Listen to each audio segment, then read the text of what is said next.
अच्छा, पाकिस्तान FATF की grey list में मौजूद है, क्यों है? पाकिस्तान को FATF की ग्रे लिस्ट में पहुंचाने का सेहरा किसके सर जाएगा? कोई ये जिम्मेदारी कबूल करने को तैयार ही नहीं है। कोई एक खुदा का बंदा ये बताने को तैयार नहीं है कि पाकिस्तान को ग्रे लिस्ट और ब्लैक लिस्ट में पहुंचाने वाले आखिर हैं कौन। आज पाकिस्तान के लिए बहुत ज़रूरी है कि वो FATF की ग्रे लिस्ट से बाहर आ जाए। अब इसके लिए FATF ने पाकिस्तान को कानून साजी की भी हिदायत की।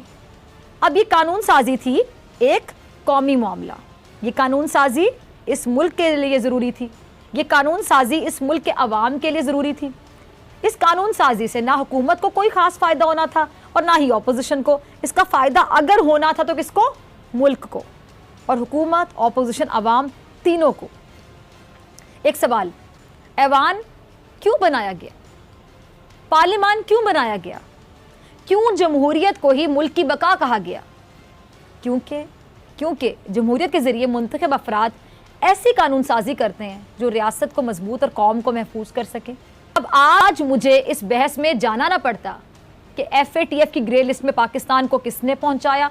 अगर हमारे ऐवान, हमारे पार्लियामान से वो बिल मुस्तरद ना होते जिनको मंजूर कर लेने से पाकिस्तान का FATF की ग्रे लिस्ट में निकलने का इम्कान रोशन हो सकता था, और अगर पाकिस्तान FATF की ग्रे लिस्ट से ब्लैक लिस्ट में चला गया तो क्या हो सकता? सोचिए, पहले जान लेते हैं, क्लिप देखिए। पाकिस्तान अगर ब्लैक लिस्ट में चला जाता है, माशी बदहाली, जो सैंक्शंस पाकिस्तान पर लागू की जाएंगी, पाकिस्तान में महंगाई का तूफान बरपा होगा और पाकिस्तान में सरमायाकारी को जक लगेगी और पाकिस्तान में जो बेरोजगारी का जिन बोतल से बाहर आएगा, वो कम से कम हिंदुस्तानी जो साजिशी अनासिर हैं वो उससे पूरी तरह बाखबर हैं, और यही उनकी कोशिश है कि पाकिस्तान को ब्लैक लिस्ट पे धकेला जाए। पाकिस्तान FATF की ब्लैक लिस्ट से बचने और ग्रे लिस्ट से निकलने के लिए भरपूर कोशिश कर रहे हैं। FATF की ग्रे लिस्ट से बाहर आ जाने से फ़ायदा ना सिर्फ हुकूमत को होना है बल्कि अपोजिशन, और ये फ़ायदा पूरे मुल्क को होगा, कौम को होगा, मुल्क की मईशत को होगा, हुकूमत और अपोजिशन को। ये बिल मंजूर होने थे पार्लियामान से, क्योंकि पार्लियामान बनाया ही इसलिए गया कि वहाँ ऐसी कानून साजी की जाए जिसका फ़ायदा राह रास्त मुल्क को हो, कौम को हो।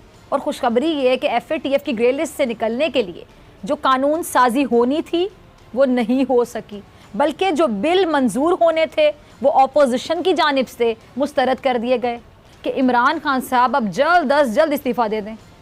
अब ये तो अपोजिशन के लिए आप समझ लें कि सियासी तौर पर एक प्लस पॉइंट साबित होगा, लेकिन अफसोस इस बात का कि इस मुल्क की सियासत में कोई जीते ना जीते, मुल्क और कौम ज़रूर हार जाते हैं, क्योंकि हमारे माशरे में ऐसे ही चलते हैं। सब पानी नलकों में नहीं है, सड़कों पर है, और बिजली भी तारों में नहीं बल्कि सड़कों पर दौड़ती हुई नज़र आती है। अब ये सिंपल सा सवाल है कि पानी को नलकों में और बिजली को तारों में वापस कब तक लाएंगे? मजीद 12-13 साल दरकार है आपको।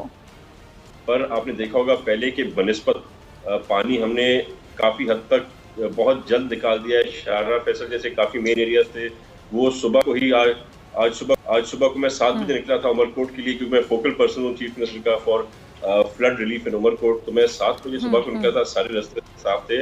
पर ऑफ कोर्स इश्यूज हैं और वो इश्यूज सॉल्व नहीं होंगे हमारे नाले साफ करने से। पहले कहते थे पीपल्स पार्टी नाले नहीं साफ कर रही तो आप ये NDMA को दे दो। NDMA ने आके भी हमारे साथ नाले साफ किए। नाले साफ हम भी करते हैं, वो भी करते हैं। नाले साफ करने से ये मसला हल नहीं होगा जब तक हम इंक्रोचमेंट्स नहीं हटाएंगे। अब ये इंक्रोचमेंट्स की बात आ जाती है, जी इंक्रोचमेंट किसकी है? तो इंक्रोचमेंट तो उन्हीं की है जो सारी कराची में बत्ताखोरी करते रहे, बोरीबंद लाशें लोगों के घरों पे भेजते रहे, उन्हीं के इंक्रोचमेंट्स हैं। 30-35 साल से ये पार्टी जो है सो अलग अलग गवर्नमेंट्स में इक्तदार में रही है, और इसीलिए हमने अब कमेटी फॉर्म करने भी एग्री किया। तालपुर साहब, सूबाई हुकूमत तो आप लोगों की रही ना, तो आप लोगों ने क्यों ना रोका? ये माफिया था क्या जिनको आप लोग रोक ना सके? आप इतने बेबस क्यों रहे इस माफिया के आगे? रोकने की बात नहीं है, बात ये है कि ये जो इंक्रोचमेंट, बल्कि ना सिर्फ सूबाई हुकूमत, आप लोग तो विफाक में भी रहे हैं एक अरसा। हमने ये व्हाइट पेपर तो प्रिपेयर कर दिया ना मुराद अली शाह साहब ने, जो आपको 2-3 दिन में हम पेश कर देंगे कितनी इंक्रोचमेंट्स हैं, किसकी इंक्रोचमेंट्स हैं और उन इंक्रोचमेंट्स को कौन ओन अप कर रहा है, तो सारा हमारे सामने आ जाएगा। बाकी रही बात इनको हटाने की, तो इनको हटाना इतना आसान नहीं था। एक तरफ से इनको हटाना, पॉलिटिकल प्रेशर जो हम फेस कर सकते हैं, उसके साथ साथ फिर चेयरमैन बिलावल के ऑर्डर्स के आप इनको फौरी तौर पे हटाएं और साथ में जिन जिन को हटा रहे हैं उन सबको आप ऑल्टरनेट लोकेशन भी ढूंढ के दें।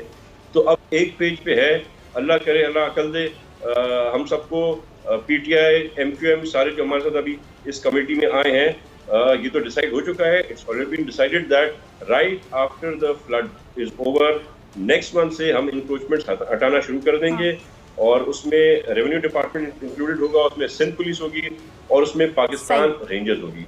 तो इसको लेट्स सी जो आप कह रहे हैं ऐसा होगा कि नहीं होगा। अच्छा, मैं नकवी साहब को जरा शामिल गुफ्तगू करती हूँ आपकी इजाजत से, फिर आपको दोबारा मौका देती हूँ।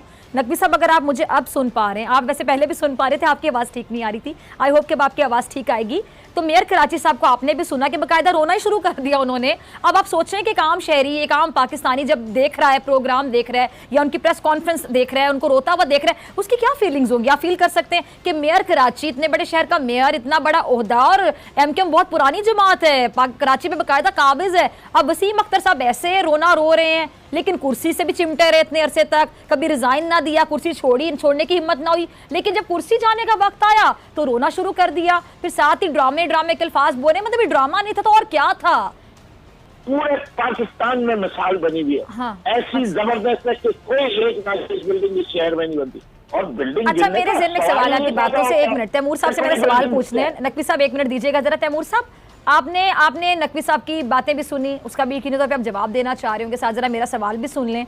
आप लोग एनएफसी अवार्ड के तहत अपना हक मांग रहे हैं, मांगना चाहिए, बिल्कुल मांगे, आपका हक है और आपको मिलना भी चाहिए। लेकिन इससे पहले जो एनएफसी अवार्ड के तहत जितनी भी रकम आप लोगों को मिली है, सर जरा बता दें कि लगी कहाँ पर है?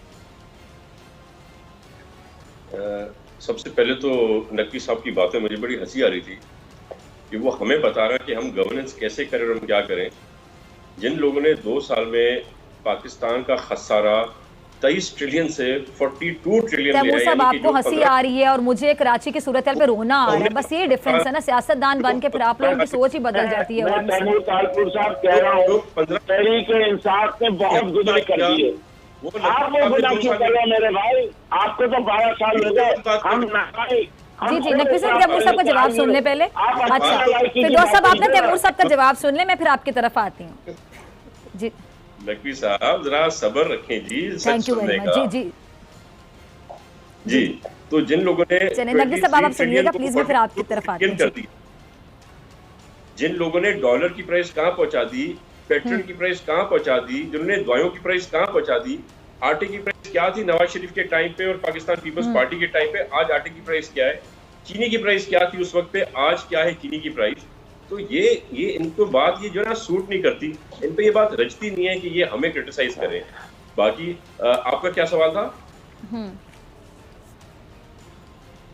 जी, मेरा सवाल एनएफसी अवार्ड के हवाले से था कि जो पहले रकम मिली थी वो लगी कहाँ पर तैमूर तालपुर साहब? अल्हम्दुलिल्लाह डॉक्टर साहिबा, कराची के जो अस्पताल हैं वो they are the best hospitals in Pakistan और अकॉर्डिंग टू द स्टेटिस्टिक्स 60% जो लोग इलाज कराते हैं सिंध के अस्पतालों से, कराची के अस्पतालों से, वो गंबट के अस्पतालों से, वो are not Sindhis, not living in Sindh, वो पाकिस्तान के बाकी शहरी हैं, पंजाब से आते हैं। हर प्रोग्राम में फिर ऐसी बातें शुरू करते थे, मुझे फिर पूछना पड़ जाता है, जरा 5 हॉस्पिटल्स के नाम बता दें जो बेस्ट हैं आपकी नजर में। NICVD is very famous world wide, हमारा NICH इज नोन एवरीवेयर, उसकी तारीफ हो रही है। अच्छा नकवी साहब सुनते जाइए, किसके जवाब आपसे लूंगी जी। ठीक है, गंबट के अंदर आगे दैट इज नाउन इंस्टीट्यूट, हमारा जो किडनी का है अपना, दैट इज नोन एवरीवेयर, उसकी तारीफें हो रही हैं, हर सूबे में से कर रही हैं। आज अगर आप कंपेयर करेंगे उसको with any other medical store तो सब आके मानते हैं ना। आप कभी डॉक्टर साहबा कराची आए, let me show you around. हमारे जो रस्तों की हालत होती थी कराची के, जितने फ्लाईओवर्स बने हैं पिछले 4 साल में, अभी तो मैं आऊंगी तो मुझे पानी ही पानी नजर आएगा, वहां तक पहुंचूंगी कैसे?